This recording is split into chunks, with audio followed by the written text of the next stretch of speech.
Boa noite. Há um ano estão sendo investigados os crimes contra os direitos humanos cometidos no Brasil durante o governo militar instituído com o golpe de 64. A Comissão Nacional da Verdade, responsável pelas investigações, tem vigência até 2014, quando então deverá apresentar à sociedade o resultado de seu trabalho. Praticamente nas mesmas condições atua a Comissão Estadual da Memória e Verdade Dom Helder Câmara. Ela tem por objetivo investigar e esclarecer crimes de sequestro, tortura, morte e desaparecimento ocorridos em Pernambuco ou contra pernambucanos, mesmo fora do estado. O que já foi investigado até agora pela Comissão Dom Helder Câmara? Que balanço, ainda que parcial, pode ser feito dessas investigações? A comissão poderá reescrever páginas do jornalismo e da história? Opinião Pernambuco está começando. O tema de hoje do nosso programa é a atuação da Comissão da Verdade. Participam do debate o advogado e secretário-geral da Comissão Estadual da Verdade, Henrique Mariano, e o ex-secretário de Justiça de Pernambuco e também membro da Comissão Estadual da Verdade, Humberto Vieira de Mello. Você pode participar do programa, a gente quer que você participe do programa, enviando comentários e perguntas para o e-mail opiniãotvu@gmail.com ou pelo telefone 3423-6836 ou ainda pelo Twitter, @opiniãope. Boa noite. Boa noite. Muito obrigada pela participação de vocês hoje aqui no Opinião. Eu queria começar fazendo um perfil da Comissão Estadual da Verdade, a Comissão Dom Helder Câmara. Quando ela foi instituída, em que condições e quantos integrantes ela tem? Ela foi constituída precisamente no dia 1º de junho de 2012, por um decreto assinado pelo governador do estado, Eduardo Campos, data em que nós assumimos essa função. A comissão estadual ela é formada por 9 comissionados, o ex-deputado federal, ex-procurador do estado, Fernando Coelho, é o nosso coordenador geral, e além da minha participação de Humberto, temos a participação de Nádia Brainer, do professor Manuel Moraes, a historiadora Socorro Ferraz, os advogados Áureo Bradley e Gilberto Marques.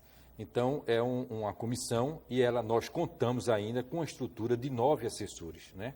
A comissão estadual vem trabalhando com muita parceria, principalmente com a comunidade de pesquisadores do estado de Pernambuco, que tem alguns trabalhos acadêmicos de grande densidade, de grande relevância e que estão dando uma grande contribuição à comissão estadual, como também o arquivo público, na pessoa de Cícero Souza, que tem contribuído demasiadamente com os nossos assessores, no sentido da busca de documentos, né, que possam efetivamente esclarecer os fatos e as circunstâncias das mortes e dos desaparecimentos políticos que nós estamos investigando.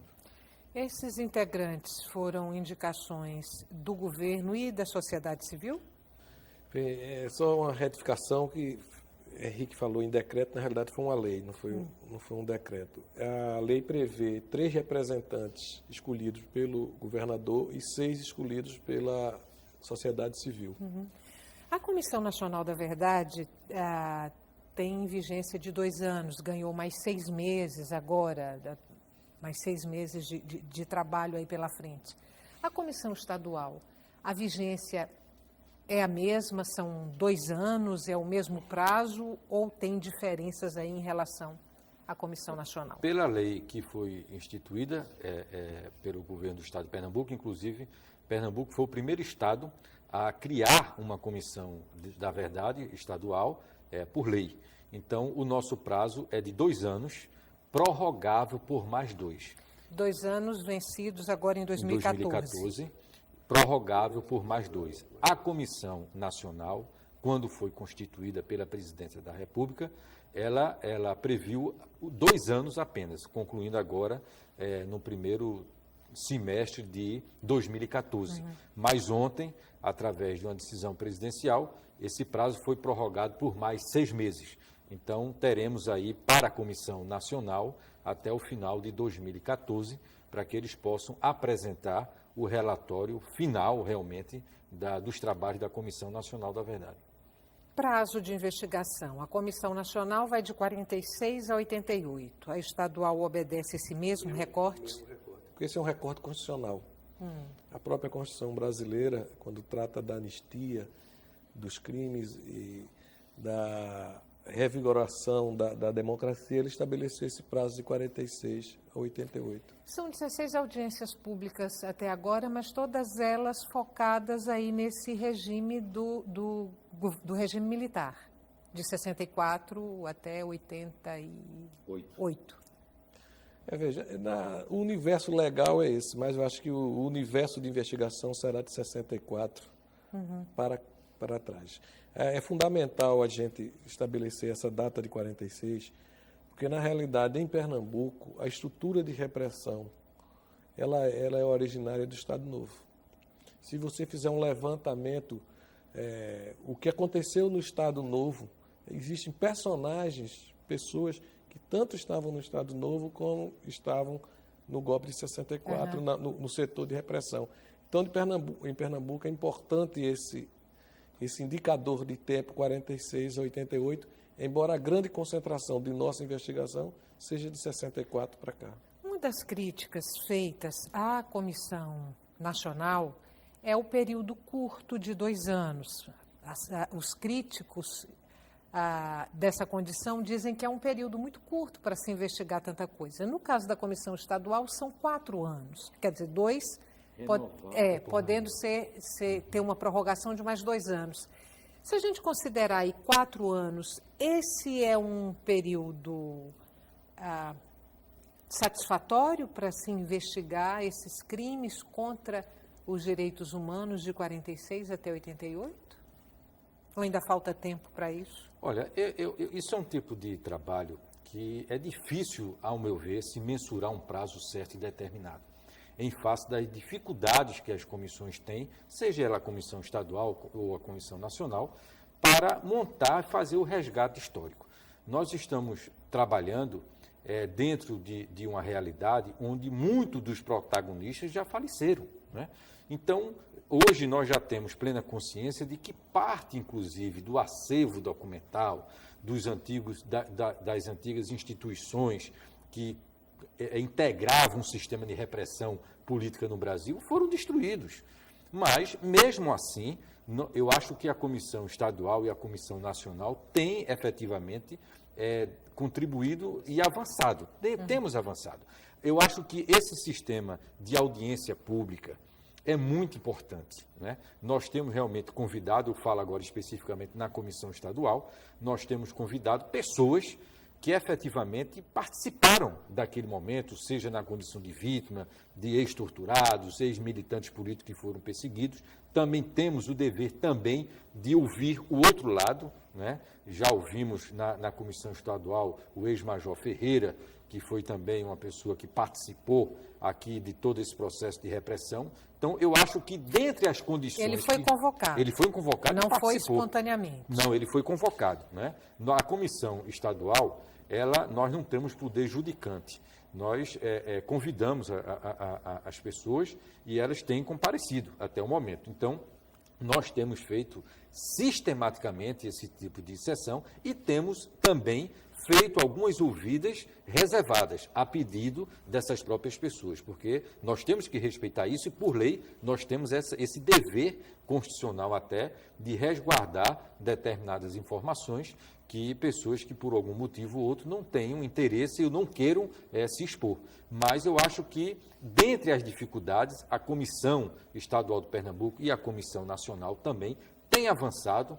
Aqui nós já fizemos, Humberto é relator de vários processos também importantes, e nós já temos feito divulgações interessantes, obtidos laudos técnicos, né, pela polícia técnica, onde realmente comprovou a mentira, a falácia, como, por exemplo, do caso de Natália Alves, que foi assassinada aqui nas dependências da Secretaria de Segurança Pública, e em decorrência do trabalho que a Comissão Estadual fez, através de sessão pública e de um trabalho técnico, nós comprovamos que ela não cometeu suicídio, ela foi assassinada. A versão oficial era de suicídio. Suicídio. Quem foi ela? E por que ela foi assassinada? Bom, ela foi torturada brutalmente durante o período que esteve presa na Secretaria de Segurança Pública, e ela, de fato, não resistiu, né? Existem aquelas pessoas que tinham uma maior resistência física. A Natália Alves, pelo próprio biotipo dela, é uma pessoa franzina, e ela foi realmente brutalmente torturada, inclusive abusada sexualmente. Para você ter ideia, os órgãos genitais dela foram queimados de maçarico para ocultar o crime de estupro. E a versão oficial que foi dada pelo governo do estado de Pernambuco, inclusive que consta na certidão de óbito dela, é que ela teria cometido suicídio com a tira da bolsa que, segundo a versão, ela estaria usando quando foi presa. Então, isso tudo foi descaracterizado através de um laudo técnico, e nós vamos entrar com uma ação de retificação judicial para fazer essa correção histórica, no sentido de dizer que ela não cometeu a suicídio, ela foi, na verdade, assassinada. Que ano foi isso? Ela foi, 71, 71. Olha, 71. 71. Foi no Quais início são mesmo. os casos que vocês consideram mais relevantes, que estão aí sendo investigados ou para serem investigados pela comissão? Nós levantamos 51 casos que se encaixam no espectro da nossa competência, ou pernambucanos, ou pessoas mortas em Pernambuco. São 51. Mas nós agrupamos esses casos, tá certo? Ligando eles às organizações de esquerda que combatiam, então, a ditadura. Então, os casos são 51, estão divididos por partidos e por natureza. Então, você tem a igreja, só tem um caso, que é o Padre Henrique, mas o campo, você tem diversos casos no campo, das ligas camponesas. Então, nós agrupamos não só por partido, como por fato, por exemplo, o famoso massacre da chácara de São Bento, são 6 pessoas, mas vai ser apurado como um fato só. Tá, no caso de Padre Henrique, assassinado em 69, a versão oficial é de que teria sido um crime comum. Ele foi brutalmente torturado, as evidências são grandes, mas ainda assim a versão oficial é de que teria sido um crime comum e não um crime político. O que a comissão apurou, levantou, que consegue pôr à terra essa versão de que foi um crime comum e não um crime político? Melhor que Henrique é o relator do caso, melhor que Henrique responda. Nós fizemos um trabalho de pesquisa muito forte, muito grande, muito apurado, no arquivo público aqui no estado de Pernambuco e também no Arquivo Nacional, que guarda parte do acervo de relatórios do antigo Serviço Nacional de Informação. Quando a Comissão de Pernambuco ela foi constituída, um dos primeiros atos que nós fizemos foi a celebração de um termo de cooperação técnica com a Comissão Nacional da Verdade. E nós temos, inclusive, 2 pernambucanos que integram a comissão, Zé Paulo Cavalcante Filho e a advogada Rosa Cardoso, e, através desse termo de cooperação técnica, nós obtivemos cópia de um relatório do antigo SNI, que mostra que, na época em que o Ministério Público do Estado de Pernambuco estava em vias de apresentar as alegações finais com vistas a efetivar a pronúncia dos acusados, houve uma informação de que o promotor, na época, iria indiciar, iria pronunciar 3 acusados que não eram aqueles que estavam presos, que seriam 2 agentes de polícia, da Polícia Civil, e um menor de idade, Jerônimo Gibson, que na época era sobrinho de Bartolomeu Gibson, que era um dos delegados que integravam o sistema de segurança pública do Estado de Pernambuco.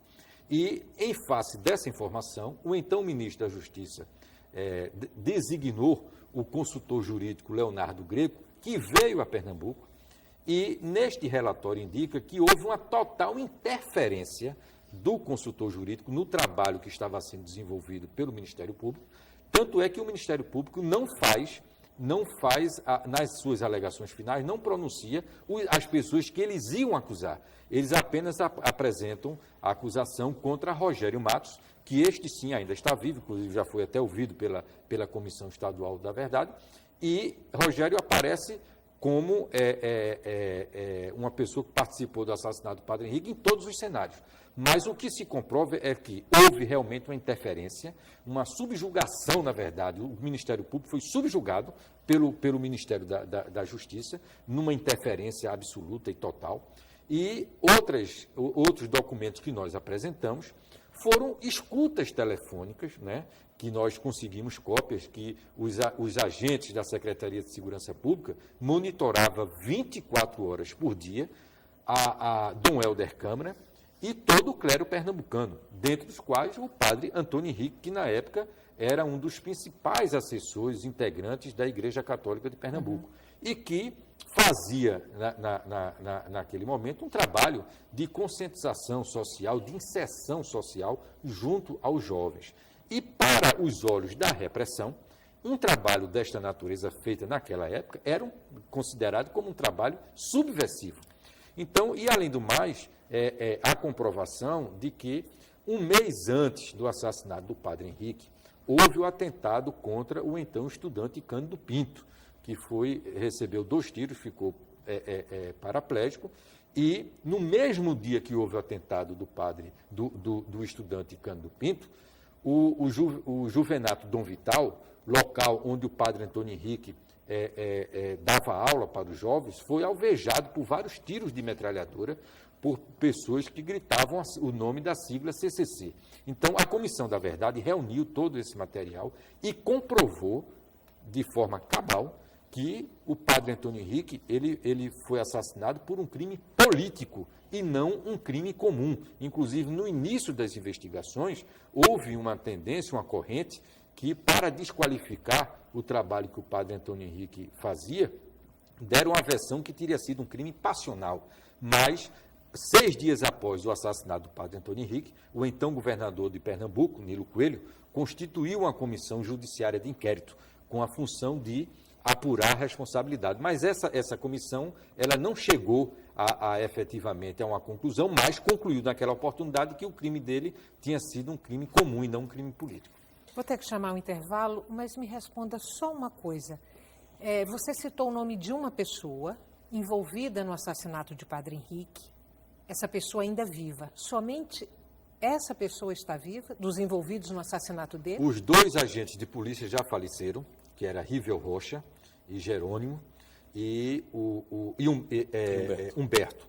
O Jerônimo, nós não temos Jerônimo Gibson, nós não temos ainda nenhuma indicação da localidade, mas estamos trabalhando no sentido de tentar verificar. Possivelmente ele esteja vivo, porque na época ele tinha 17 anos de idade.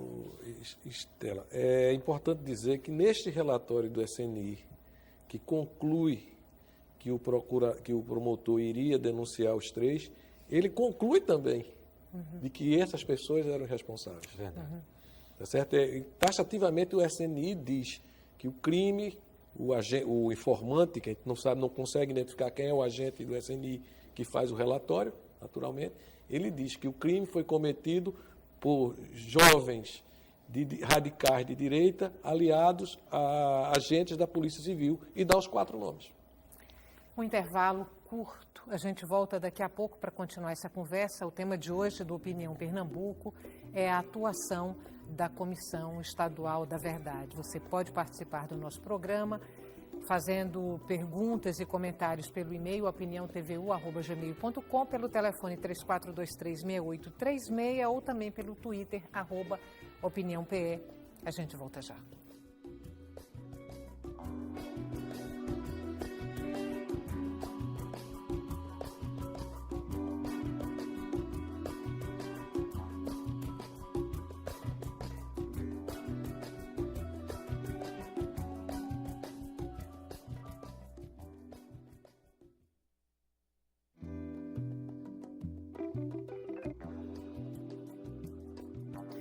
Estamos de volta com Opinião Pernambuco. O tema de hoje do nosso programa é a atuação da Comissão Estadual da Verdade. Terminamos o bloco falando sobre o assassinato de Padre Henrique. Alguma ligação direta, a comissão já chegou a isso, entre o assassinato de Padre Henrique e o assassinato de Cândido Pinto? O atentado. Chegou a morrer. O atentado a Cândido Pinto?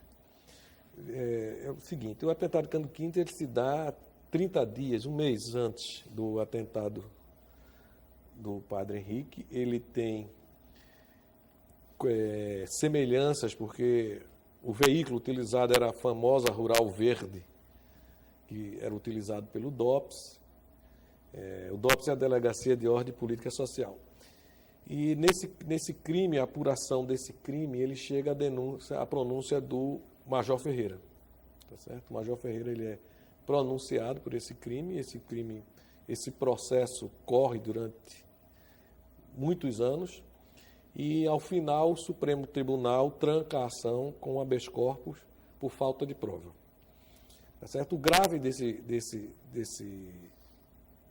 processo, e que demonstra a dificuldade que nós que estamos na comissão temos para restaurar os fatos, é que esse processo sumiu dos arquivos do Tribunal de Justiça de Pernambuco. Uhum. Nós tivemos com o corregedor, tivemos com o presidente, a comissão, fizemos diversos ofícios e o tribunal reconhece hoje, encaminhou um ofício, dizendo que realmente este processo encontra-se extraviado. Então, esse processo tem elementos fundamentais nesse processo, porque foi um processo que correu com a condenação, com elementos que ligavam ao caso do Padre Henrique, e ele simplesmente desapareceu.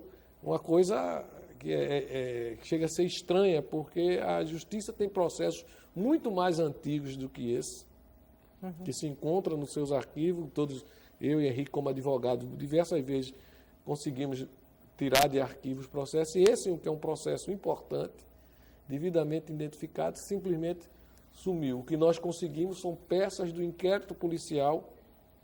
Do inquérito policial, nós temos algumas peças do inquérito policial que conduziu a denúncia. O próprio delegado denuncia, mesmo naquela época denunciou o major como responsável. E o promotor Paulo Amazonas foi o responsável pelo inquérito, mas hoje nós não encontramos o processo por inteiro. Então, nós não temos todas as peças que poderiam ser muito úteis, não só para o caso Cândido, como para o caso Padre Henrique e para o caso CCC. O mesmo Major Ferreira envolvido no escândalo da mandioca e no assassinato do procurador Pedro Jorge, Exatamente. Que investigava o desvio de recursos públicos em Floresta, sertão de Pernambuco. Sertão de Pernambuco. O Major Ferreira depôs a Comissão Estadual da Verdade. O que ele falou? 2 vezes. Nós tivemos uma reunião fechada, onde participaram 4 componentes da comissão. Pedro Eurico ainda era componente da comissão. Pedro Eurico, eu, Socorro Ferraz e Roberto Franca. Nós participamos de uma conversa com ele, quando a conversa foi, na realidade, uma reunião para o convencimento dele fazer o depoimento público.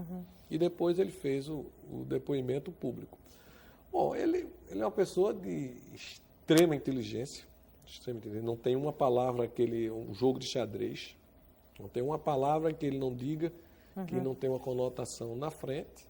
Ele fez algumas revelações, escondeu o que ele queria esconder, falou só o que ele queria falar, mas nós conseguimos tirar muitas coisas do Major e algumas confirmações, né, como, por exemplo, ele colocou de que a partir da criação do DOI-CODE, ele se diz que não participou do DOI-CODE, mas a partir da criação do DOI-CODE, oficiais da Polícia Militar de Pernambuco foram deslocados para atuar sob o comando do Exército. O DOI-CODE funcionou, na verdade, como um porão das torturas no Brasil. Na realidade, você tinha as ações, elas eram o Exército, as Forças Armadas, não o Exército só, elas tinham um certo controle, mas os procedimentos se davam nas delegacias, tá certo? principalmente nos DOPs estaduais. O DOI-CODE, ele vem para centralizar as informações que eles obtinham e fez o controle. E aí funcionou o sistema de tortura, mas antes já havia tortura. Né? Por exemplo, a morte da Natália se dá dentro da delegacia, aqui na Rua da Aurora, da Polícia Civil. Tá certo? Muita gente, quase todos foram torturados na delegacia. Né? Nós tem uma figura constante desse processo de tortura, que é um agente, na verdade ele não era agente de polícia, mas era deslocado pela polícia, o Luiz Miranda, que é morto, que ele perpassa todo o processo, de 64 até o DOI-CODE. Ele chega na polícia com o golpe, ele era um funcionário da Secretaria da antiga Loteria do Estado, vinculado à Secretaria da Fazenda. Ele é deslocado para a Secretaria de Segurança Pública e perpassa todo o processo, até o DOI-CODE, quando você vê, ele está lá. Tá certo? E ele era a ligação mais próxima do famoso Sérgio Fleury em Pernambuco. A década de 70 foi a década que mais se torturou no Brasil, considerando aí de 64 para cá? O regime militar foi a década de 70 quando mais se torturou? Eu acho que sim, sem dúvida nenhuma. A despeito de que hoje já há comprovações de que toda essa estrutura de repressão, a maior parte já antecedeu o próprio golpe militar de 64. Né? Nós temos documentos que comprovam efetivamente, por exemplo, que Dom Helder já era monitorado antes mesmo do golpe de 64. Aquela rede de informações que eles criaram no movimento estudantil, no movimento universitário, na área industrial, de comércio. Então, existia uma rede de grande cooperação de informações com o sistema militar, com o sistema de repressão. E, sem dúvida nenhuma, eu acho que a década de 70 foi emblemática, final da década de 60, né? Início do AI-5, né? Do AI-5, que foi em 68. Né? O AI-5 foi em 68, que foi o maior golpe dado à democracia da República Federativa do Brasil. Através do AI-5, as assembleias legislativas foram fechadas, as câmaras de vereadores, o Congresso Nacional, os titulares de mandatos otorgados pelo povo foram cassados, juízes foram demitidos, a polícia entrava na casa de qualquer pessoa sem prévia autorização judicial, todos os direitos e garantias individuais ficaram suspensos. Então, o AI-5 realmente foi um duro golpe na democracia e nos movimentos sociais. E ali, a partir dali, a perseguição ela foi cruel. Né? E a lei da anistia se deu em 79. Né? É importante também, nesse momento, nesse contexto histórico, as pessoas entenderem que a lei da anistia não foi um ato de benevolência do regime militar. A lei da anistia ela se deu pela resistência dos movimentos sociais e de alguns partidos políticos em busca do restabelecimento da democracia. E anistiou os torturadores. Não anistiou os torturadores. Aí é que está. Aí vem uma grande discussão. É uma grande discussão técnica, porque se diz aí que no Congresso Nacional, no dia da votação da lei da anistia, em verdade, houve um pacto nacional para que houvesse a aprovação da lei da anistia. E está comprovado, inclusive, nos próprios anais do Congresso Nacional, que este pacto não existiu. O que houve foi um enfrentamento no dia da votação entre oposição e governo. Tanto é que as galerias do Congresso Nacional, inclusive o doutor Fernando Coelho, que é o nosso coordenador, conta isso com muita precisão, porque ele era deputado federal nesta época. E as galerias do Congresso Nacional, desde as 6 horas da manhã, foram ocupados por militares para impossibilitar a população a participar daquele grande movimento, daquele dia histórico. Bom, então, alegar que houve um pacto nacional, isso é uma falácia, porque houve realmente um enfrentamento e a oposição perdeu na votação. Agora, o que existe também, como Humberto muito bem colocou, nós temos hoje a Constituição da República Federativa do Brasil, de 88, onde estabelece no seu artigo 5º, que prevê os direitos fundamentais, que o crime de tortura ele é insusceptível de anistia e de graça. Ocorre que a nossa Constituição é de 88 e a lei da anistia é de 79. Né? Então, existe uma discussão no Congresso Nacional se a lei da anistia iria alcançar os torturadores. Ou há uma outra corrente que o Brasil, o Estado brasileiro, já era signatário de algumas convenções internacionais que já previam que o crime de tortura é um crime imprescritível e de lesa humanidade. Portanto, a lei da anistia não poderia abraçar o crime praticado pelos torturadores. Mas essa discussão, houve em 2010 uma decisão do Supremo Tribunal Federal, onde entendeu que a lei da anistia se aplicaria também aos torturadores. No entanto, esta decisão não transitou em julgado. A Ordem dos Advogados do Brasil, ela arguiu, apresentou o que se chama arguição de descumprimento de preceito fundamental, que provocando o Supremo Federal a dar essa interpretação. A interpretação que o Supremo deu, até então, foi de que a lei da anistia alcançaria os crimes de tortura. Mas houve a interposição de um recurso, chamado recurso de embargos de declaração, com efeito infringentes, que ainda está para ser decidido pelo Supremo Tribunal Federal. E aí, nesse caso, os torturadores poderiam ser punidos? Dependendo da decisão do Supremo, né, Gilberto? Depende da decisão do Supremo. A interpretação que é dada à lei da anistia é extremamente abrangente para alcançar os torturadores. Porque o que a lei claramente anistia todo mundo que participou da luta armada, sem dúvida nenhuma, a oposição está completamente. E coloca assim, então anistia também os crimes conexos, que é uma expressão técnico-jurídica que não abrangeria o crime de terceiro. O crime conexo é o crime que eu cometi em razão de outro crime que eu cometi, e não o crime que o terceiro cometeu em razão do meu crime. Entendeu? Então, a interpretação que foi dada para a expressão crime conexo foi extremamente abrangente. E, no meu entendimento, técnico, em termos de técnico jurídico, a interpretação é equivocada. De conta, Fernando, que aí eu não estava lá, conta, Fernando, que houve um momento em que alguém fez uma emenda para excluir os torturadores. E Hernando Sátero, deputado federal pelo estado da Paraíba, que era o relator do processo, dizia assim, não se pode excluir o que não está incluído. Então, o próprio relator rejeitou a emenda que excluiu os torturadores sob o argumento de que eles não estavam incluídos. Tem algum interesse específico da Comissão Estadual no comando de caça aos comunistas? E se tem os nomes dos integrantes do comando de caça aos comunistas poderão aparecer? Poderão vir a público? Bom, nós temos, a comissão ela estabeleceu algumas relatorias temáticas. Uma delas é os grupos de resistência da direita, no setor de repressão, tanto a repressão militar, a repressão policial, como a repressão civil. Então, dentro da repressão civil estará incluído os grupos de direita que atuaram no combate com dinheiro, com equipamentos, com ideologias e com violência. Nós não estaremos, não haverá possibilidade de você, por a pessoa ideologicamente ser de direita ou de esquerda, não haverá isso.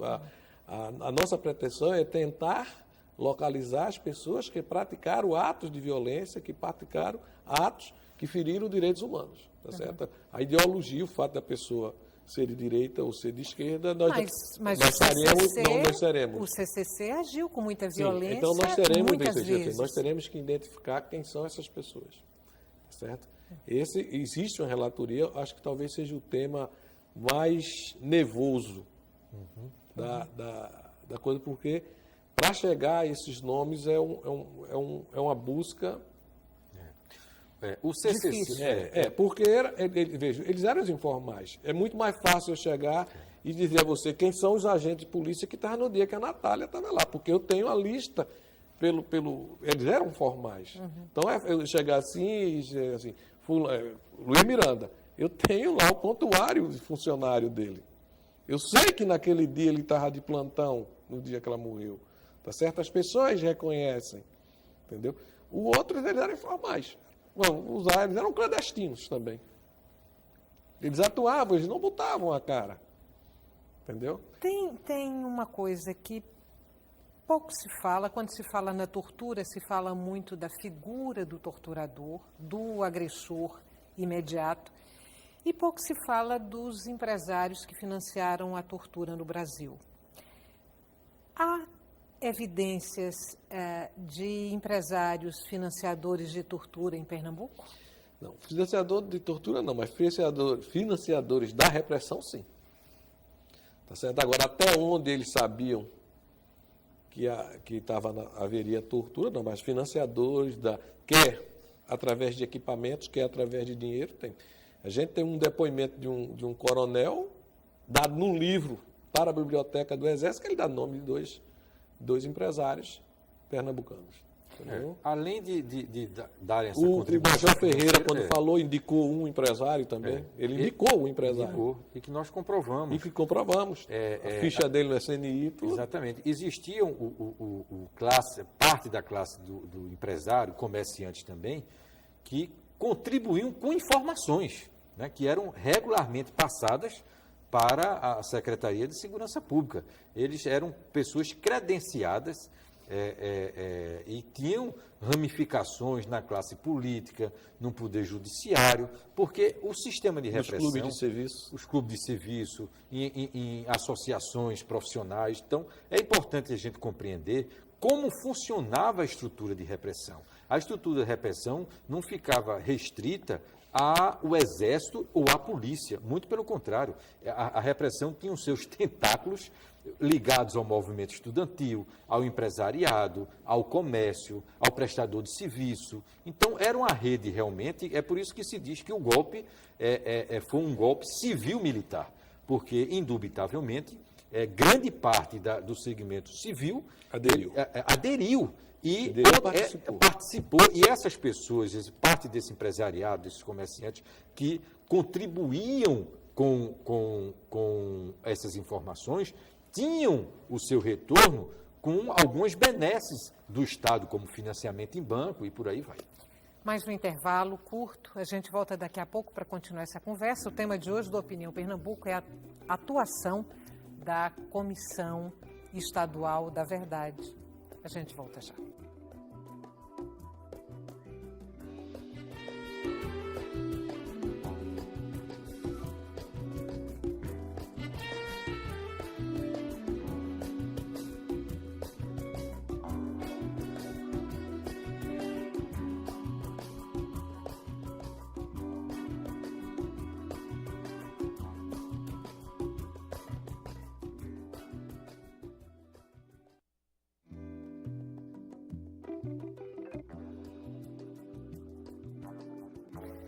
Estamos de volta com Opinião Pernambuco, o tema de hoje do nosso programa, a atuação da Comissão Estadual da Verdade. Quero abrir esse bloco trazendo para vocês a pergunta de Marcos, de Afogados.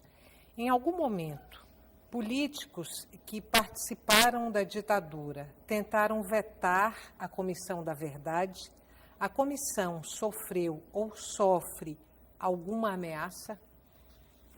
No que diz respeito à Comissão Nacional, sem dúvida nenhuma, houve um grande movimento, né, da ala conservadora e da ala de parte dos militares que não tinham interesse na condução desse trabalho, que fizeram um trabalho contra a instalação da Comissão Nacional da Verdade. Tem uma comissão paralela da verdade, né, composta por militares, quer dizer, com a finalidade de dar assessoria jurídica aos militares que vão depor na Comissão da Verdade. Eu acho que não é uma Comissão da Verdade propriamente. Eles devem ter uma estrutura jurídica de orientação, de acompanhamento para essas pessoas. Recentemente, inclusive, o ex-general Brilhante Ustra, depois, sexta-feira passada, na Comissão Nacional da Verdade.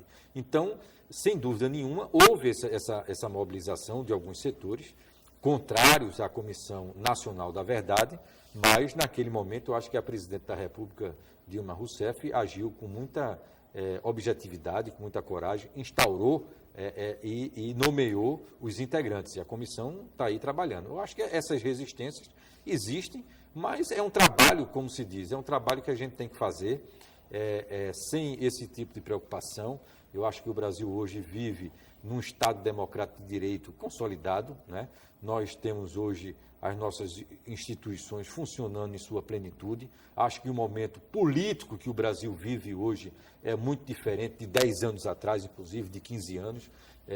Então, eu acho que algumas pessoas fazem a crítica que a Comissão da Verdade no Brasil demorou muito. Eu acho que realmente demorou, mas foi o momento que ela foi instituída. Então, não adianta ficar olhando para trás. Eu acho que a gente tem que olhar para frente, fortalecer. É importante que essas comissões estaduais tenham uma intercomunicação.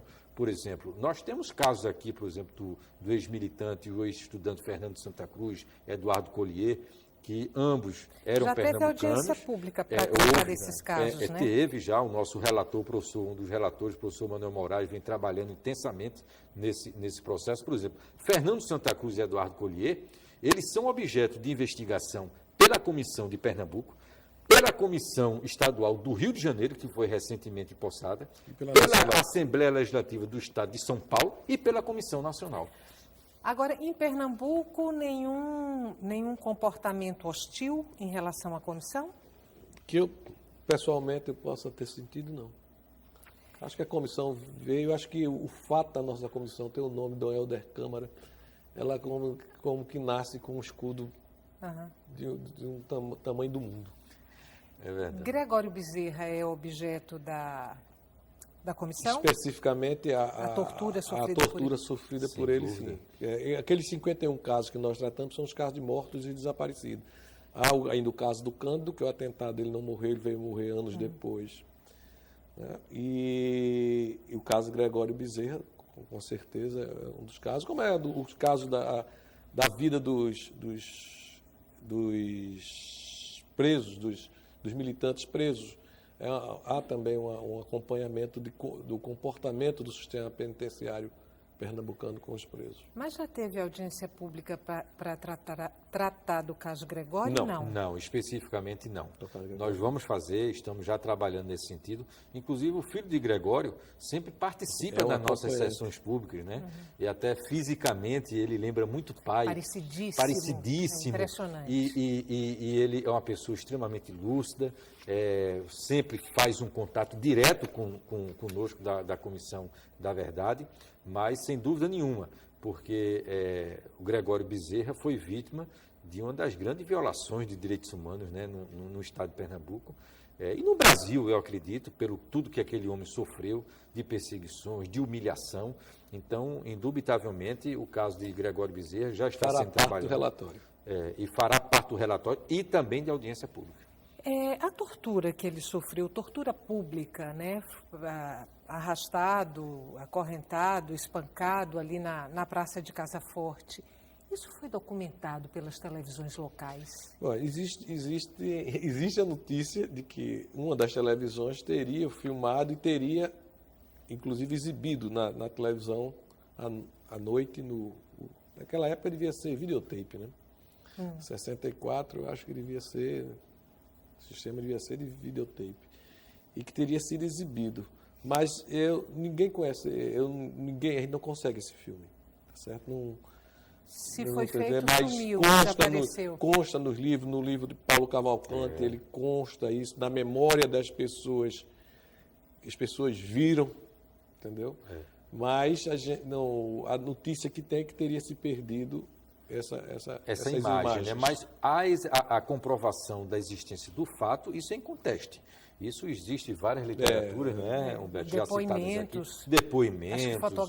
Fotografias que já foram publicizadas. Tem a fotografia no quartel, a fotografia na praça não...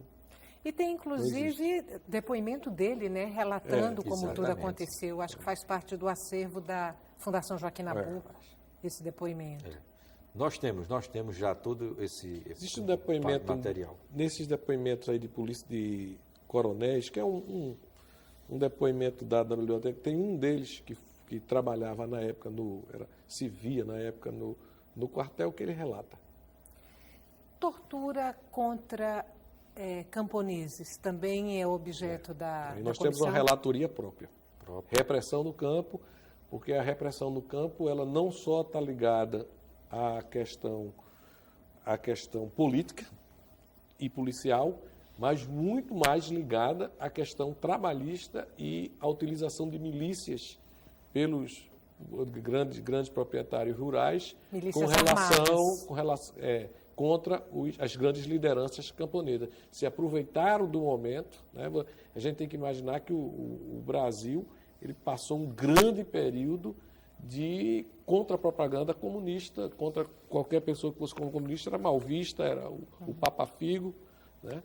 Então, isso que levou, talvez o engajamento, talvez não, levou ao engajamento da sociedade civil, ela foi a lavagem cerebral contra as pessoas de esquerda, e os grandes proprietários rurais se utilizaram disso, e há mortes e mortes de camponeses, lideranças rurais, por conta, se utilizando da questão política, na realidade se discutia posse de terra e algumas vezes direitos trabalhistas. Vou trazer para vocês. Inclusive, a comissão estadual, nós já identificamos várias pessoas que na época foram vítimas desse movimento de perseguição no campo especificamente, pessoas que estão vivas, essas pessoas já foram grande parte identificadas e nós vamos programar uma sessão pública no local. A Comissão Estadual de Pernambuco vai ao interior para ouvir essas pessoas e nós vamos ter relatos muito impactantes. José Alves do Cordeiro, os representantes da Comissão da Verdade têm remuneração do governo? Quais fatos, dentro dos estudos da comissão, foram considerados os mais violentos? A comissão, os integrantes da Comissão da Verdade recebem, sim, uma remuneração que é estabelecida na lei que a instituiu e teve como parâmetro a remuneração que é oferida pelos membros da Comissão Nacional. A Comissão de Pernambuco percebe 50% do que ofere um membro da Comissão Nacional da Verdade. Então, isso é um ponto concreto. Eu não entendi a outra. Ele pergunta quais são os casos considerados mais violentos dos vistos até agora pela comissão. O que eu responder isso? É difícil a gente fazer uma escolha dessa, porque são casos tão é a dor de cada gritantes. Por exemplo, é a dor de cada um. Odígias Carvalho, né, que na época era um jovem que foi preso aqui na praia de Maria Farinha. Foi torturado até a morte. Foi torturado até a morte durante um mês praticamente.